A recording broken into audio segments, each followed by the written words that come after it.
ഇന്നലെ ഉച്ചയോടെയാണ് അമ്പലമുകൾ ബി.പി.സി പ്ലാന്റിൽ നിന്ന് ഗ്യാസ് സിലിണ്ടറുമായി കൊടകരയിലെ സ്വകാര്യ ഗ്യാസ് ഏജൻസിയിലേക്ക് കാലടി സ്വദേശിയായ കരാർ ഡ്രൈവർ ശ്രീകുമാർ പോയത്. ഗ്യാസ് സിലിണ്ടർ ഇറക്കാൻ കരാർ പ്രകാരമുള്ള തുകയേക്കാൾ 20 രൂപ കൂടുതൽ ചോദിച്ചാണ് CITU തൊഴിലാളികൾ ഡ്രൈവർ ശ്രീകുമാറിനെ മർദ്ദിച്ചതെന്ന് പരാതിയിൽ പറയുന്നു. സ്വകാര്യ ഗ്യാസ് ഏജൻസിയിലെ ജീവനക്കാർ എത്തിയാണ് CITU തൊഴിലാളികളെ പിടിച്ചുമാറ്റിയത്. STM ട്രാൻസ്പോർട്ടേഴ്സിലെ കരാർ ഡ്രൈവറാണ് മർദ്ദനമേറ്റ ശ്രീകുമാർ.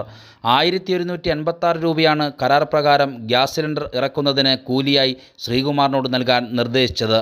അതുപ്രകാരം ശ്രീകുമാർ പണം കൊടുത്തപ്പോൾ 20 രൂപ കുറവുണ്ട്. ശ്രീകുമാർ സ്വയം പണം കുറയ്ക്കാൻ ശ്രമിക്കുന്നു എന്നാരോപിച്ചാണ് വാക്കേറ്റമുണ്ടായതും തുടർന്ന് മർദ്ദനമുണ്ടായതും.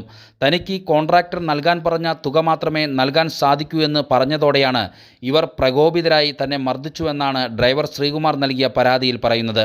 കഴിഞ്ഞ ദിവസം തൃശ്ശൂരിൽ പ്രാഥമിക ചികിത്സ തേടിയെങ്കിലും രാത്രിയോടുകൂടി കൂടുതൽ അവശത അനുഭവപ്പെട്ട ശ്രീകുമാർ കൊച്ചിയിലെ സ്വകാര്യ ആശുപത്രിയിൽ പ്രവേശിപ്പിക്കപ്പെട്ടിരിക്കുകയാണ്.